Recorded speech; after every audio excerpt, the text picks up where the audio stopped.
Bonjour à tous et bienvenue sur Aide BTS MUC. L'objectif à travers cette vidéo, c'est de réviser l'épreuve de MGUC, donc réviser la gestion commerciale.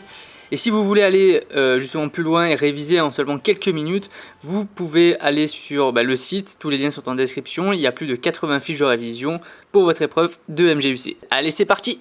Aujourd'hui, nous allons voir les amortissements, donc toutes les bases à savoir sur l'amortissement, à quoi ça sert, le tableau, etc. Donc plein de choses. Déjà, les bases sur l'amortissement.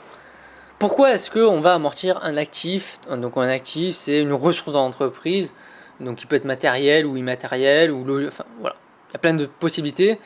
Pourquoi est-ce qu'on amortit tout ça? Tout simplement avec l'usure normale du produit. Quand on utilise une voiture, forcément au bout d'un moment il va falloir la remplacer. Avec l'obsolescence programmée, par exemple avec les ordinateurs qui... en tout cas, les fabricants ont fait en sorte que les ordinateurs soit la pièce ne soit plus remplaçable, donc on doit changer d'ordinateur, ou soit qu'au bout d'un moment, le composant il s'abîme et qu'on puisse plus le changer. Ça, c'est l'obsolescence programmée. Et des fois, vous avez la réglementation aussi qui peut, où justement l'amortissement est obligatoire pour le produit. C'est parce que, par exemple, pour le cas des brevets, donc quand vous validez un brevet pour votre technologie, on sait qu'il tombe dans le domaine public 50 ans après. Donc on sait que dans 50 ans, il va être utilisé par beaucoup de gens, et donc forcément la valeur du produit en lui-même va baisser. Et donc il faut l'amortir au début, il faut le savoir et il faut le prévoir surtout. Donc on va parler, en tout cas au stade du BTS, vous parlez, et même au stade de licence, puisque moi je l'ai fait, les amortissements, vous restez au niveau des amortissements linéaires. C'est-à-dire que vous allez amortir votre produit, votre actif, du même montant chaque année. Après il y a plusieurs cas, il y a deux cas possibles. Le premier cas, c'est que vous mettez en route votre produit pile poil le 1er janvier, donc en début d'année. Donc vous allez amortir votre produit par exemple sur 3 ans, et donc tous les ans vous allez donner 4 000 euros. Vous allez l'amortir. Alors attention, l'amortissement c'est pas une perte financière en elle-même, vous n'allez pas payer. Par contre, en fait, sur votre compte de résultat, ça va vous permettre de réduire vos impôts, vous allez le prendre en compte. Mais en soi, c'est pas décaissé de votre entreprise, c'est juste pris en compte pour faire réduire votre base imposable notamment. Donc c'est pour les impôts que ça sert beaucoup. Donc premier cas, on revient, vous amortissez tous les ans de 4 000 euros. Vous commencez au 1er janvier, donc quoi qu'il arrive, c'est 4 000 euros, année 1, année 2, année 3. Deuxième cas, en imaginant que maintenant vous allez en plein milieu de l'année. Vous commencez donc en plein milieu du mois de juin, donc ça sera toujours 3 ans l'amortissement. Par contre, vous voyez bien on va devoir déborder sur une autre année. D'abord, on va payer 2 000 euros, donc la moitié de l'année puisque c'est au 1er juin. Bon, après, les années 2 et années 3 sont des années pleines, donc on payera les 4 000 euros d'amortissement. On aura les 4 000 euros d'amortissement. Attention, je dis payer, mais on ne les paye pas. On ne va pas les perdre. C'est pour faire baisser la base imposable. Et forcément, en année 4, on aura 2 000 euros d'amortissement aussi à réduire, à enlever. Et donc, c'est ça la différence qu'il peut y avoir. C'est ce qu'on appelle l'amortissement au prorata aussi, des fois. Donc, on va faire un prorata en fonction du nombre de jours qu'on a passé dans l'année ou qui reste à faire dans l'année. Quelles sont les formules à connaître? Il y en a pas mal. Après, elles sont très simples sur les amortissements. Déjà, vous avez le taux d'amortissement. Donc en fait, le taux d'amortissement, par exemple, un taux d'amortissement de 12%, ça veut dire que le produit va perdre, l'actif va perdre de sa valeur 12% par an.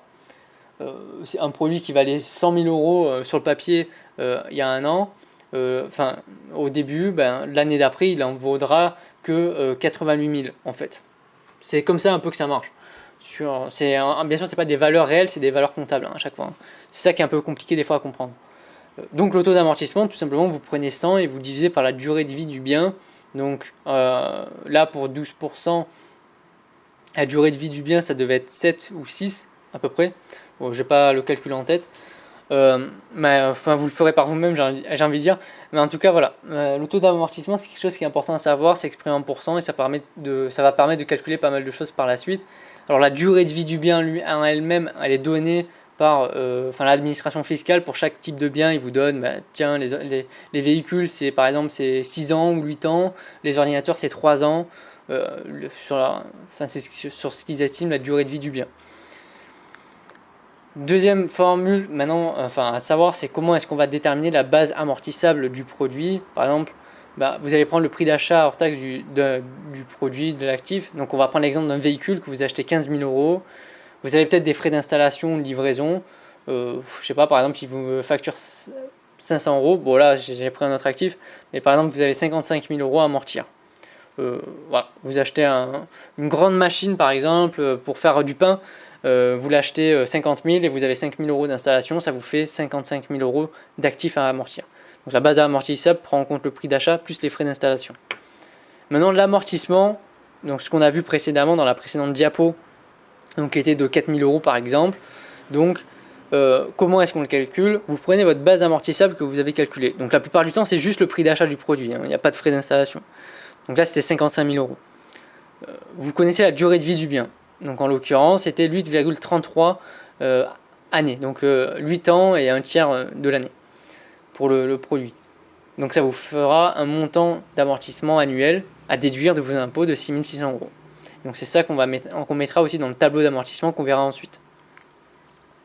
La deuxième technique pour calculer l'amortissement, c'est vous prenez votre base amortissable et vous multipliez par le taux d'amortissement que vous avez calculé auparavant. Donc ça fait intervenir la durée de vie toujours du produit.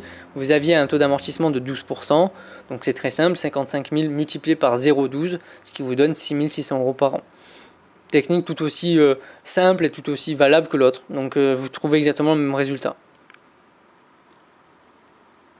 Maintenant on va voir le tableau d'amortissement, donc on va aller voir ligne par ligne qu'est-ce que c'est.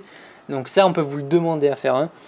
Donc vous avez première ligne le nom de l'immobilisation, donc là par exemple en l'occurrence c'est machine à faire, enfin je sais pas, un four à pain, par exemple le four à pain de la boulangerie du supermarché qui coûtait du coup 25 000 euros dans le cas. Vous avez votre base amortissable que vous avez calculée auparavant, alors par les différentes, tout simplement par le prix d'achat que vous avez, et les frais d'installation si vous en avez. Vous avez le taux d'amortissement, donc grâce à la durée de vie vous pouvez le calculer, donc qui est de 3 ans d'ailleurs, la durée de vie qui est indiquée aussi dans le tableau d'amortissement. Vous avez la date de mise en service puisque l'amortissement ne commence pas au moment où le produit vous l'obtenez, mais au moment où vous le mettez en service. Donc ça c'est le cas des machines où vous devez faire intervenir un technicien pour les mettre en service, mais bon après la plupart du temps la date de mise en service c'est la date d'achat où vous recevez le produit. Et bon, le mode d'amortissement, donc là actuellement ça va pas vous déranger plus que ça puisqu'on est toujours sur de l'amortissement linéaire, en tout cas au niveau BTS et licence, donc bon, ça restera toujours linéaire. Donc maintenant, ça c'était la partie de l'entête, donc ça vous devez le faire pour chaque actif de votre entreprise. Maintenant bon, vous avez les années N+1, N+2, N+3, vous avez la colonne de la base amortissable qui restera identique chaque année puisque la base amortissable du début elle change jamais, donc c'est 25 000 euros, elle est indiquée dans l'entête. Vous avez le montant de l'amortissement, donc l'amortissement annuel en année pleine, donc là vous voyez bien que c'est un amortissement au prorata, la première année on a commencé en cours d'année et donc après l'année N+1 et N+2 c'est des années pleines, donc c'est 8 333 euros d'amortissement, donc on a calculé grâce au taux d'amortissement, allez voir la précédente formule. Et enfin, l'année N+3, c'est le prorata. Donc voilà, le prorata qui reste à payer justement. Voilà, c'est ça. Donc là, en première année, c'est du 15 mars au 31/12, enfin au 31 décembre, donc ça représente 6 597 euros. Et donc ensuite, en N+3, ça sera du 1er janvier au 15 mars, et donc ça représente 1 736 euros. C'est des produits en croix qu'il faut faire. C'est extrêmement simple à voir, justement. Et enfin, donc bon, vous avez la colonne des cumuls d'amortissement. Donc tout simplement, vous ajoutez l'amortissement qui a été dû l'année précédente. Et donc la valeur nette comptable, c'est la valeur du produit. C'est très simple. Vous prenez la valeur nette comptable de l'année N-1 auquel vous allez enlever l'amortissement de l'année actuelle. Donc par exemple, pour l'année numéro 2, donc vous avez une valeur nette comptable en année 1 qui était de 18 403 euros. Vous avez eu un amortissement de 8 333 euros pendant cette année, et donc ça vous fait une valeur nette comptable du produit, de l'actif, à 10 070 euros en année 2. Donc c'est pas plus compliqué que ça. Le nom fait un peu peur, mais en soi, le calcul est extrêmement simple.